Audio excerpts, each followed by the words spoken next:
Om. Mandukya Upanishad. O Atma como o Pranava. O Atma é o conteúdo do significado do Omkara, com o qual o Upanishad começou.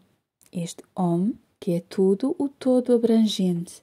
O nome designa esse tudo que é o Atma. O Atma é o designado. Om, Pranava, é o designador. Assim como existem três fases relativas do Atma, existem as três fases relativas do Om. A, U, M.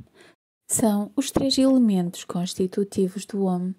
Assim como a vigília, o sonho e o sono podem ser considerados como os elementos constitutivos da forma manifestada do Atma. Om, na sua constituição trissilábica, é manifestado. Pada, matra, matrashka pada.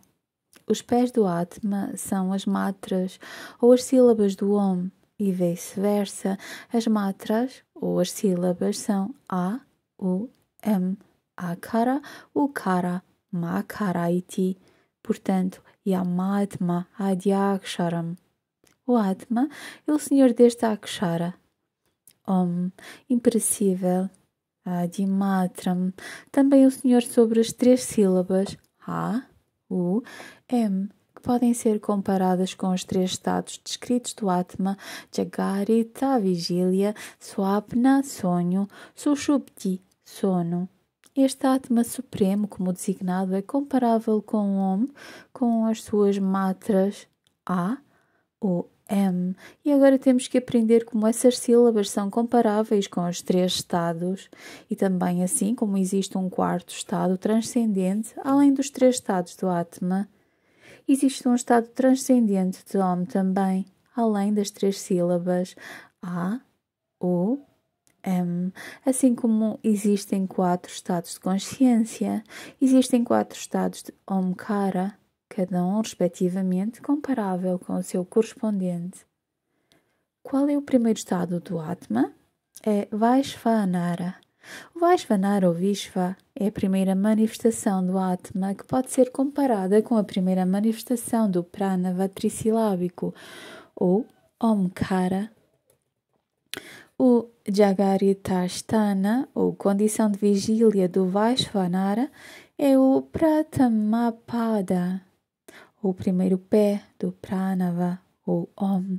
Jagaritastano, Vaishvanara ou Kara, Pratama Matra. O Jagaritastana, ou a condição de vigília do Atma, chamada de Vishva, ou Vishvanara, é a primeira sílaba do Om, Akara. Apteradimatva. A é comparável de uma maneira muito peculiar com a primeira fase do Atma. Todos os estados de consciência, relativamente falando, pelo menos começam com o estado de vigília, no qual os outros estados, ou seja, sonho e sono, podem ser considerados compreendidos. Do ponto de vista do Jiva, não do ponto de vista do Ishvara. O estado de vigília é a causa e o sonho e o sono podem ser considerados como seus efeitos. Se o sonho é o efeito das impressões das percepções no estado de vigília, o sono é uma condição na qual todas as impressões não realizadas são recolhidas para um estado latente, prontas para a manifestação posterior. Nesse sentido, podemos dizer que o estado de vigília é o início dos outros estados. Da mesma forma, A é o início de todas as letras, a primeira sílaba na série de letras do alfabeto. E neste Akara, todas as outras formações de palavras são consideradas contidas, porque no momento em que tu abres a boca para falar, a sensação é em direção à pronúncia de A. E assim é considerado pelo Upanishad como o início da formação de palavras. Este início de formação de palavras é comparado com o início das experiências na consciência, que é o estado de vigília.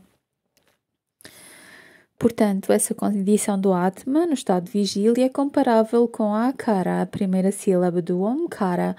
E o Upanishad também diz que, meditando sobre essa harmonia entre a Akara de Om e o estado de vigília do Atma, alcança-se o cumprimento de todos os desejos, Apnotiavai Sarvam Kaman. Torna-se também o mais proeminente entre todas as pessoas e quase o começo de todas as coisas, no sentido de que tudo vem para essa pessoa, mesmo sem ser chamado. Adish Kabhavati. Essa realização do yogi pela meditação é descrita também no Chandogya Upanishad, no contexto da descrição de uma técnica chamada Vaishvanara Vidya. Embora o Mandukya Upanishad seja muito breve na sua descrição de Vaishvanara, o Chandogya Upanishad entra em grande detalhe para esclarecer o Vidya, ou meditação, sobre o Vaishvanara. Por meio de uma meditação sobre esse estado cósmico do Atma, chamado Vaishvanara, o yogi alcança um poder que não pode ser enfrentado por mais nada no mundo. E tudo vem para ele sem que ele os peça. O verdadeiro poder é aquele que convoca coisas mesmo sem expressá-las em palavras. Tu não dizes a uma pessoa, faz isto. Ele simplesmente faz. E isso é o ápice de todo o poder. Isso é o alcançado pela meditação sobre o Vaishvanara. Yaevambeda, aquele que conhece esse segredo da meditação sobre a harmonia entre Akara e o estado de vigília do Atma, que medita sobre o Vaishvanara Atma como designado pela primeira fase, o sílabo de Omkara torna-se um mestre sobre todas as coisas. Um Siddha aperfeiçoado, ele se torna, e ele é um adepto em yoga. Isso está relacionado ao estado de vigília, Jagaritasthana, que é Vaishvanara, Pratamapada Akara, que traz um resultado dessa natureza quando alguém recorre à meditação dessa maneira. Agora, o Upanishad avança para uma comparação da segunda sílaba de Omkara, ou seja, o, com a segunda fase do Atma manifestado, ou seja, Taijasa. O Kara é a segunda sílaba de Om que pode ser comparada com a segunda Pada, ou pé do Atma. O Ukara é considerado como o Tarsha, ou elevado no sentido de que está além de Akara. Precede após Akara. Na série de letras do alfabeto, o vem depois, como um efeito, por assim dizer, da pronúncia de Akara. Enquanto a Akara pode ser considerado como o início da linguagem, o Ukara é o meio de todas as formações de vogais.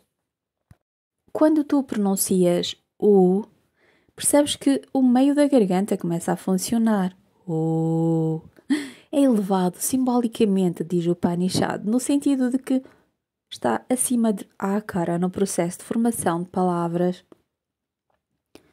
Da mesma forma, é Taijasa, ou consciência do sonho, que vem depois como efeito da experiência de vigília. Procedendo da experiência de vigília, existindo no meio do caminho entre a vigília e o sono. Ubhayatwadva é Ubhaya, ou ambos, no sentido de que tem dois lados, ou seja, vigília e sono. Do ponto de vista dos padas do Atma, e está entre Akara e Makara, do ponto de vista dos matras ou sílabas de Omkara.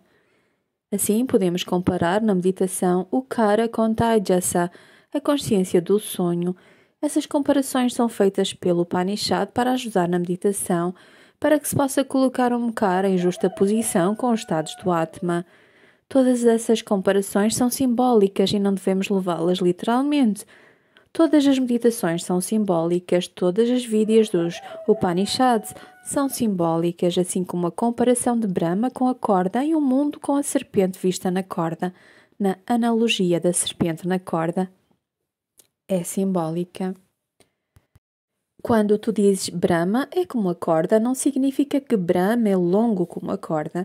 A analogia limita-se à simbologia pretendida e, da mesma forma, temos que entender que essa comparação como uma simbologia para ajudar na meditação sobre a unidade de todos os nomes e formas compreendidas na unidade de Omkara com o Atma em todas as suas fases. Assim, o Ukara, sendo elevado acima de Akara, existindo no meio do caminho entre Akara e Makara, é comparável com o estado de sonho, que está elevado acima do estado de vigília como o efeito deste. existe entre o estado de vigília e o estado de sono profundo.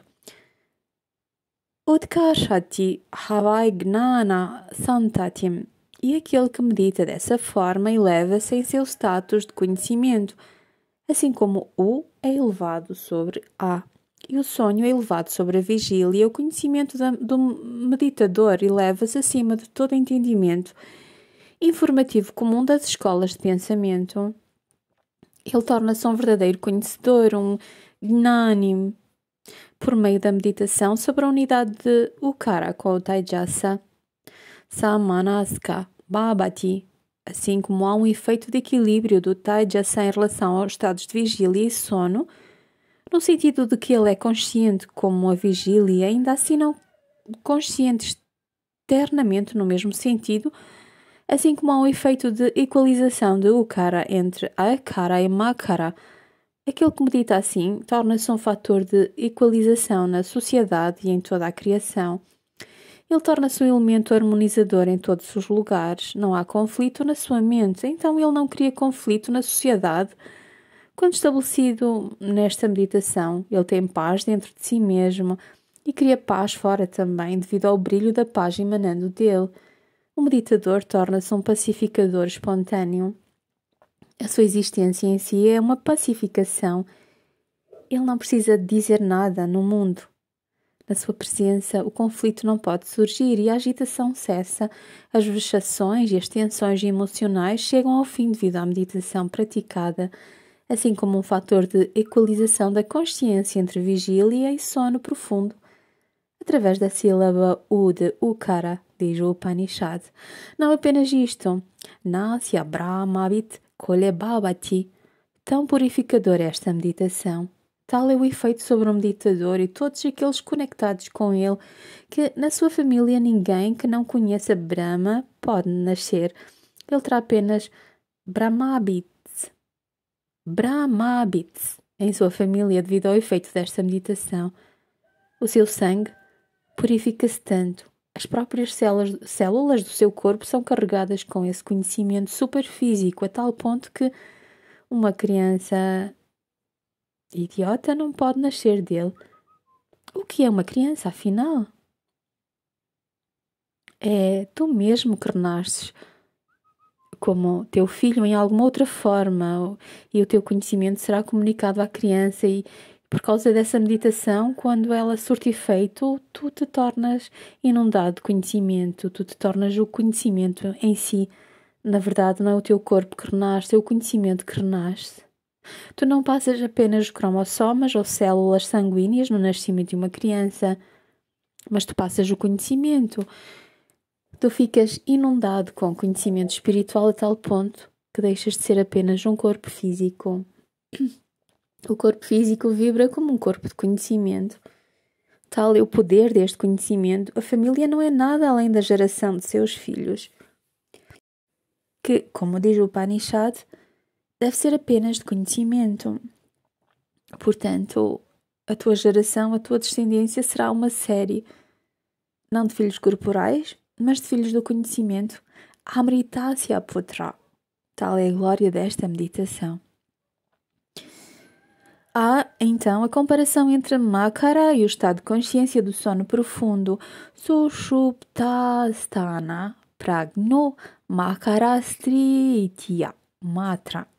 Makara é a terceira matra de Om e é comparável a Pragna, o terceiro estado causal do Atma. Miterapiterva é a medida de todas as coisas e é o dissolvente de todas as coisas. Quando entoamos Om, Akara e Ukara fundem-se em Makara, assim como todas as impressões da vigília e do sonho se fundem em Pragna, o sono profundo, o estado causal.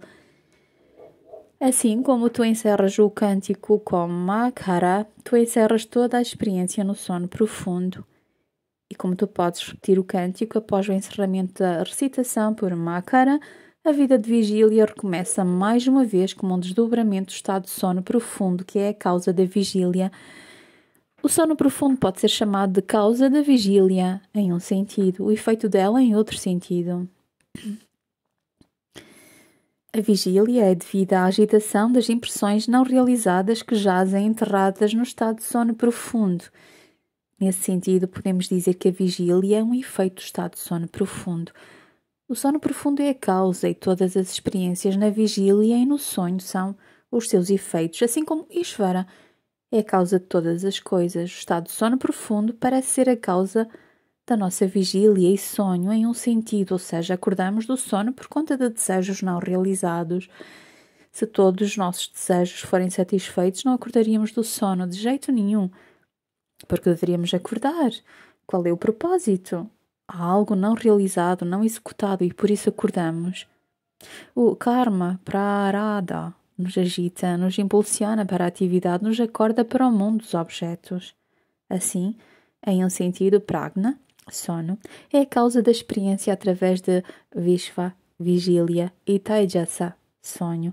Mas em outro sentido, pragna pode ser considerado como um efeito, porque pragna nada mais é do que aquele estado de consciência onde todas as impressões não realizadas, não manifestadas, estão latentes.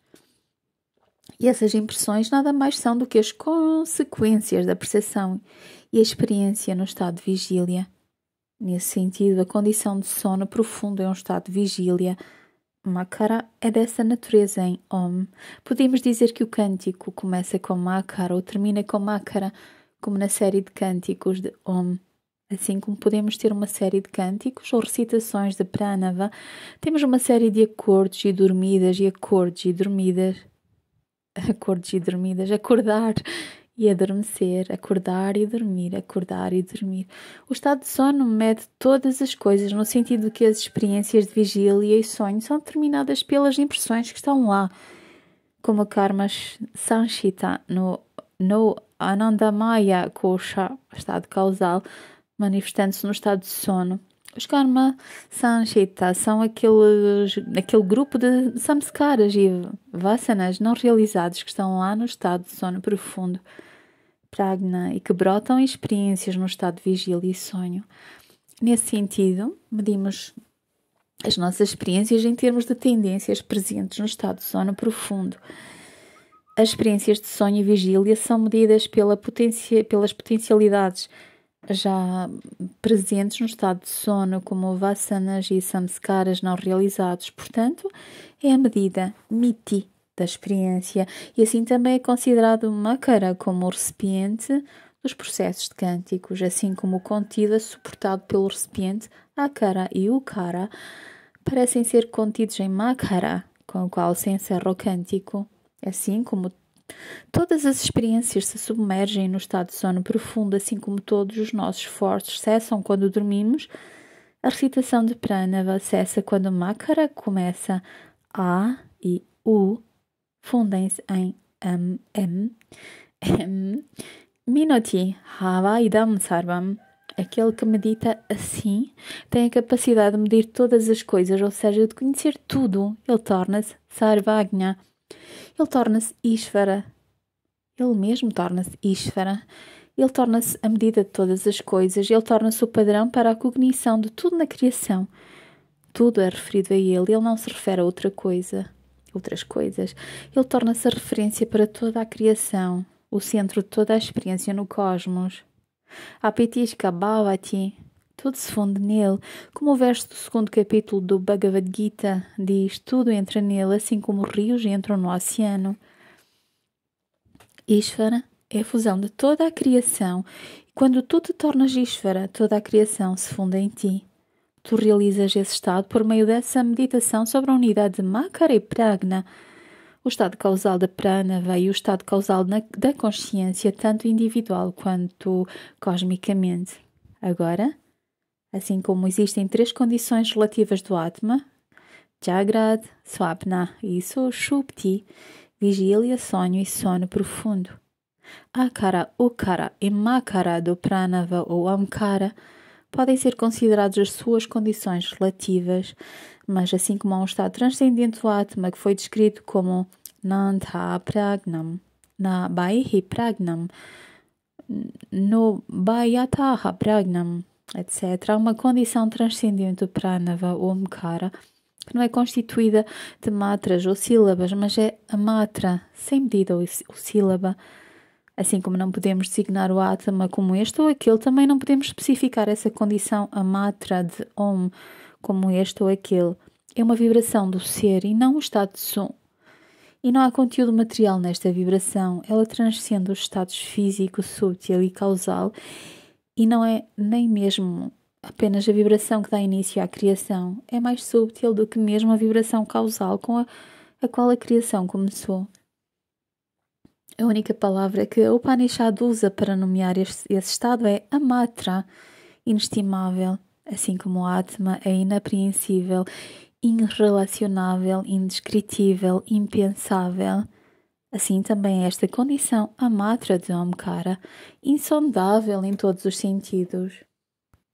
Este Om, no seu quarto, o estado transcendente, é o Atma em si mesmo, a um estado sem som de Pranava, que é a existência em si mesma. Todos os sons e vibrações se fundem na existência, e a existência é uma. Podemos chamá-lo de Pranava no seu estado amatra ou como Atma no seu estado indescritível de ser. A existência pura é a fusão da Pranava e do Atma. Amatraska Turta Abhyabaharyaha. O quarto estado de Pranava é aquele com o qual não podemos ter nenhum tipo de trato, como com objetos, palavras ou sons, como em conexão com usos na linguagem. Prapankopashama. Todo mundo do som cessa aqui neste estado sem som de Pranava. Shivo Vaita. É o mais auspicioso, abençoado e não dual como o Atma, porque é o Atma. Omkaratmaiba. Este Omkara que é sem som, transcendente, é o Atma em si mesmo. É outro nome para o Atma. A criação e o Criador tornam-se um aqui. A fusão de Om no Atma é a fusão da criação no absoluto. Não há também criação porque não há criado. Não há som que se supõe ser a primeira vibração da criação. O som alcança o estado sem som. Torna-se então sem relação. Sambhishadyatmanatmanam. Aquele que conhece este segredo por meio de uma profunda meditação entra no Atma pelo Atma. Não entramos no Atma por uma porta, entramos no Atma pelo Atma. Não entramos no Atma, o Atma entra no Atma. Não existimos, evaporamos no Atma. E o Atma torna-se o Atma. Os sons fundem-se em Pranava, torna-se o Atma. O Atma sozinho é. Quando o Atma se torna o Atma através do Atma, chamado de Atma Sakshatkara, a realização do Atma. É também Brahma Sakshatkara, a realização de Brahma. Do ponto de vista do Atma, que anima os estados individuais, chamamos essa realização de Atma Sakshatkara. Do ponto de vista desse mesmo Atma que anima todo o cosmos, chamamos de Brahma Sakshatkara. É a realização do eu e a realização de Deus ao mesmo tempo. A existência, a consciência, o poder, a bem-aventurança, a perfeição, a imortalidade, a moksha, a kaivalya. Este é o objetivo da vida, cujo caminho é lindamente descrito na Upanishad Mandukya. A Mandukya é a essência de todas as Upanishads, um estudo e assimilação dos quais sozinhos são suficientes para levar à emancipação. Mandukya mekame balam momokshunam bimuktaye. Para a libertação do buscador, o Upanishad Mandukya sozinha é adequada se for devidamente digerida na experiência. Tu não deves apenas ouvi-la e depois esquecê-la. Tu ouviste uma exposição do significado glorioso da Upanishad Mandukya e desejo que absorvas nas vossas mentes e a tornem parte da sua vida prática, que este conhecimento tão raro e difícil de adquirir não seja desperdiçado. Não atires ao vento ou à selva. Mesmo que tu grites alto, seria difícil adquirir este conhecimento. É um ativo tão raro neste mundo e quando o obtiveres não o percas e não te esqueças que o possuis. Absorve-o por meio de uma profunda reflexão, torna-o um meio prático da tua vida neste mundo para que a tua vida seja convertida em vida divina, para que tu te tornes verdadeira divindade caminhando nesta terra, espalhando paz por toda a parte com a tua própria existência, para que tu te tornes Budeva, deuses na terra. Ele é um verdadeiro Brahman. Quem conhece este segredo, quem possui este conhecimento, quem vive este conhecimento e para quem este conhecimento é prática, para quem a ação não é diferente de possuir este conhecimento onde karma e gnana se encontram em um abraço fraternal, onde não há fricção entre trabalho e contemplação, onde a vida se torna realização, onde o trabalho se torna adoração e consciência de Deus, onde a própria existência se torna uma bênção para toda a Terra, onde a vida na Terra se torna um ensinamento, onde o exemplo se torna um preceito e onde alguém se torna um representante de Ishvara neste mundo. Este é o grandioso Evangelho da Upanishad Mandukya. E a minha oração ao Todo-Poderoso é que Ele vos abençoe com uma lembrança deste conhecimento para que não o esqueçam durante toda a sua vida diária. É um conhecimento maravilhoso, como diz a Upanishad Chandogya, que não deve ser equiparado nem mesmo aos tesouros de toda a terra. Este conhecimento é maior do que a riqueza de todo o mundo, um salvador da humanidade da servidão da vida finita, um meio direto para moksha, existência imortal, o grande objetivo das vossas vidas. Oh.